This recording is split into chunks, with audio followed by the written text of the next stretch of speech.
सुभाष बापू senior आमदार आहेत, senior मंत्री आहेत, भारतीय जनता पक्षाचे नेते आहेत.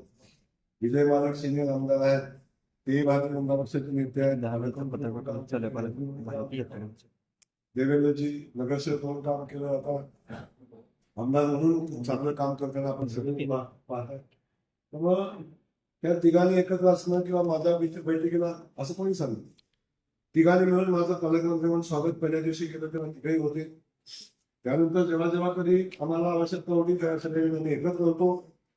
जेव्हा कधी आमचे शहराच्या विकासाचे निर्णय घ्यायचे तेव्हा आम्ही एकत्र बसलो, चर्चा केल्या आणि चर्चा करून आम्ही निर्णय घेतले. तेव्हा तुम्हाला असं वाटतं तसं नाही. त्यामुळं मी आजही सांगतो, आत्ताच मी विजय मालकांचा इथं कार्यक्रम करून आलो, त्यांचाही कार्यक्रम विकास कामाचे चालू आहे, त्यांचे बाकीचे कार्यक्रम चालू आहेत. त्या दृष्टीनं बापूंच्या कार्यक्रमात व्यस्त होते, तिथून त्यांना जवळ होते, या म्हटलं ते आले. आणि आता तुम्हाला इलेक्शनच्या पार्श्वभूमीवर त्या शहराच्या विकासात एवढं मोठं काम उभं राहतं. हे तिन्ही लोकप्रतिनिधी काम करतात म्हणून प्रत्येकानं आपापल्या पद्धतीनं प्रत्येक कामाचा पाठपुरावा केलेला आहे. म्हणून विमान चालू झालं, म्हणून पाणी पुरवठा झाला, म्हणून स्वच्छतेची कामं होत आहेत. म्हणून आपण बघतो काय सांगितलं आपल्याला की आमचे सक्षम आहे, तुम्ही चिंता करू, तिकीट वाटप वाट बघा आणि जेव्हा तिकीट वाटप होईल तेव्हा मला प्रश्न विचार. आज विचारणं मला वाटतं शेवटी एक आहे की तेच नाही, आमच्या आलेल्या माणसापेक्षाही सक्षम माणसं आहेत, आलेली माणसं प्रचंड सक्षम आहेत. त्यामुळे शेवटी हे करत असताना आम्ही सगळे मिळून योग्य निर्णय घेऊ. त्याच्यामध्ये कुठली शंका कुशंका मनामध्ये ठेवू नका.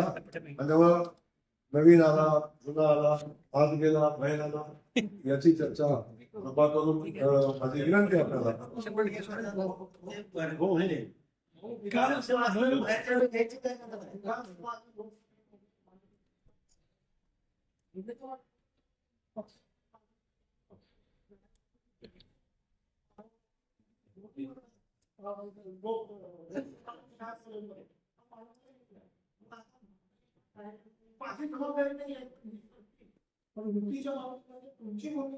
मी आपल्याला क्लिअर सांगतो, माझी जबाबदारी असं मी अजिबात नव्हतं. मी सांगितलं की आमचं शहराचं नेतृत्व करायचं सक्षम आहे. त्यामुळं या शहरातल्या युतीच्या संदर्भातले सगळे अधिकार शहर अध्यक्षांनी इथल्या तिन्ही आमदारांना पक्षाने दिलेले. तो जो निर्णय घेतील महायुती करण्याचा, एकला लढण्याचा, जे काही निर्णय घेतील आणि ज्या ठिकाणी आवश्यकता भासेल तेव्हा मी इंटरव्ह्यू होईल, ज्या ठिकाणी आवश्यकता भासेल तेव्हा प्रदेशाध्यक्ष होतील, ज्यावेळी आवश्यकता भासेल तेव्हा स्वतः देवेंद्रजी सुद्धा त्याचे इंटरव्ह्यू होतील. भारतीय जनता पक्ष अगदी केंद्र पातळीपासून बॉटम पर्यंत प्रत्येक निवडणुकीत सक्रिय असतो. जिथं आवश्यकता असेल तो घटक त्यामध्ये सहभागी होतो. त्यामुळे बिलकुल चिंता करू नका. महायुतीचा निर्णय घेण्यासाठी आमचं नेतृत्व सक्षम आहे. आमचे नेतृत्व सगळ्याशी चर्चा करतील, वाजवी मागण्या असतील, प्रत्येकाने आपापल्या क्षमतेनुसार जर इथं वाटा मागितला तो आमच्या स्थानिक लोकप्रतिनिधींनी मान्य केला तर महायुती सुद्धा होईल. आणि गरज पडली तर आम्ही अजून सुद्धा पक्षामध्ये या भरपूर जण इच्छुक आहेत. आता त्यांना पक्ष प्रवेश देणार का? अजून भरपूर इच्छुक आहेत, काही माजी आमदार आहेत वगैरे आहेत. मी आपल्याला क्लिअर सांगितलेलं आहे, मागे तुम्हाला म्हटलो की स्थानिक नेतृत्वाशी चर्चा केल्याशिवाय पाठीमागे बोललो बापूपासूनच नसेल माझ्या नाही, हे मी तुम्हाला आपल्याला क्लिअर सांगितलं. खोदून आता काही जर किती खोदलं तरी आता काय निघणार नाही. मी आपल्याला क्लिअर सांगतो की या शहराची निवडणूक लढण्यासाठी आमचा पक्ष सक्षम आहे. ज्या ज्या ठिकाणी आवश्यकता भासेल त्या त्या ठिकाणी पक्ष निर्णय घेईल. जो काय घेईल तो तुमच्या सगळ्यांच्या समोर येईल. त्यामुळं निर्णय पक्षाला घेऊया, तुम्हीच घेऊ नका.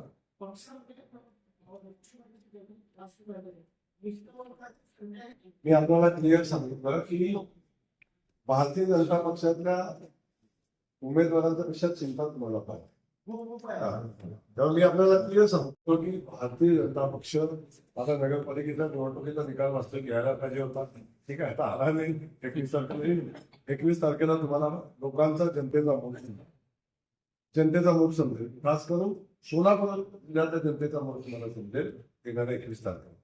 त्यामुळं राज्यातल्या जनतेचा मूड भारतीय जनता पक्षासोबत आहे. 29 महानगरपालिका आहे आणि मी आज सांगतो बहुतांश नगरपालिका भारतीय जनता पक्ष आणि महायुतीच्या निवडून येतील. त्याच्यामध्ये कोणती शंका कुशंका घेऊ नका. आणि महाराष्ट्रातली जनता आणि देवेंद्रजींच्या नेतृत्वाखाली भारतीय जनता पक्षासोबत मजबूतीने उभी आहे. कंपनीची मशीन आहे, आपण भाड्याने घेतलेली आहे, पण आम्ही भाड्याने घेत असताना त्याचा त्रिकोण अभ्यास केलेला आहे की आपण मजूर लावला तर किती खर्च येतो, त्याला नवीनच घ्यायला हा आणि नवीन घेतलं तर किती खर्च येतो, या सगळ्याचा विषय केला तर आमचं मासिक 8 लाख रुपये वाचेल अशा पद्धतीचा निर्णय घेतलेला आहे. आणि ते मशीन खूप चांगलं काम करेल आणि चांगलं केल्यानंतर तुम्ही चांगलं द्याल. हो, वर्षाला 1 लाख रुपये भाडे तत्वावरती एमसीएला दिले. रोहित पवार याचे अध्यक्ष आहेत त्यांना. आणि तिथं देखील मुद्रांक शुल्क बुडवलाय. घेणाऱ्याने किंवा देणाऱ्याने ते भरायचा असतो, तो भरला नाही. या संदर्भात आपण काय करणार? आता काय कौतुक वाटतंय तुमचं. कुठल्या जमिनीचा काय विषय आहे आणि कुठल्या प्रकरणाला कुणाशी जोडताय हा थोडासा आपण थोडा हो, अभ्यास मुद्रांक शुल्क आपण- भरलं पाहिजे काय त्याचं आपण थोडा अभ्यास केला या विषयाचा. मुद्रांक शुल्क शासकीय व्यवस्था आहे, जिथं भरायला असेल तिथं भरलाही पाहिजे. त्या बाबतीत माझी शंका कुशंका बिलकुल नाही. परंतु हे स्टेडियम भाडेतत्वावर चालवावं आणि या स्टेडियम चालू राहावं हा त्यातला विषय होता. कुणालाही विकत दिलेलं नाही, कुणालाही कायमचं दिलेलं नाही. त्यातून एक आहे, आपण जलतरण तलाव खूप चांगला बांधला आहे, बरोबर आहे. त्याचा मेंटेनन्स होत नाही, त्याचा वापर होत नाही. तेव्हा मी स्वतः काही आपण बघितलं असेल की काही स्विमिंग तलाव ते बिवटी आपलं चालवण्यासाठी दिले नेहरू नगरचा आणि तो द्यावा तलाव अशी माझी संकल्पना होती की त्यातून जर अजून 1 वर्ष तलाव बंद राहिला तर त्याचं होणारं नुकसान कधीच भरून येणार नाही. पेक्षा तो रन राहिला पाहिजे, चालू राहिला पाहिजे आणि त्याचा मेंटेनन्स जो चालवतो त्यांनी केला पाहिजे, लोकांना सेवेत आला पाहिजे. हा विषय ते स्टेडियम सुद्धा त्याच पद्धतीने सेवेत यावं. त्याच्या पलीकडचा कुठला खोटा माखोटा काही काही घोटाळा म्हणलं नाही, त्याचा मुद्रांक शुल्क भरलं नाही असं म्हणतं. मुद्रांक शुल्क आम्ही विकलंय किंवा घोटाळा झाला असं म्हणलं नाही. मुद्रांक एक आहे मुद्रांक शुल्क. शेवटी एक आहे जे भरलं तर महापालिका किंवा समोरचे एमसीए भरली, बरोबर. एमसीए भरेल कुठल्याही पद्धतीनं जर काय असेल तर ते मुद्रांक शुल्क भरलाही जाईल. भरलाही असेल, नसला भरला ते भरायला लागेल. आणि कुठलं किंतु बंद असायचं काम नाही. त्यामुळं शहर आपलं आहे. माझी विनंती एवढीच आहे की कारण नसतं, जर कारण असेल बदनाम झालं तर चालेल, अजिबात अडचण नाही.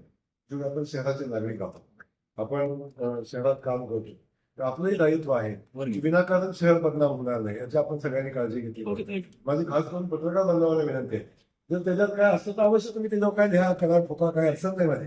परंतु तशी कुठली परिस्थिती नाही. हे मैदान, हे क्रीडांगण व्यवस्थित राहावं, विकसित व्हावं, इथं रणजी व्हावी, स्पर्धा व्हावी हीच भावना होती. म्हणून करार केलेला होता. त्यामुळे अजिबात विषय नव्हता. आणि आज सगळे प्रश्न विचारले तर मी उद्या येणार, उद्या काय विचारणार ते आचारसंहिता